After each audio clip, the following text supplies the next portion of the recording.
Blank. You need to do this properly or the Apple Watch will be useless for the next person who uses it. Dang. Yeah, I don't want to screw this up. Welcome back, Tech Heads. Blake and Kevin here. Okay, Kev, so the person buying my old Apple Watch should be here any minute now. So how do we unpair and factory reset this properly? Easy. So for this to work, you don't actually need your Apple Watch. So go ahead and put that to the side.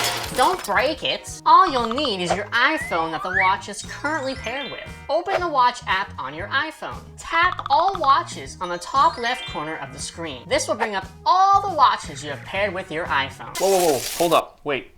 Kevin, why can't I just factory reset from inside my watch? There's a button that says erase all content. Can't I just use that? That's not enough. If you just factory reset your watch from your watch, it'll still be linked to your Apple account. This will make it impossible for the next person to pair it to their iPhone, causing intense frustration and probably some tears. Okay, well, continue. From the All Watches page, tap on the little eye icon next to your selected watch you want to unpair. From here, tap on Unpair from iPhone. Enter your Apple ID password to back up, factory reset, and unpair your Apple Watch. But the last thing you need to do is watch these tech-tastic videos on pairing your new Apple Watch and using it to unlock Face ID.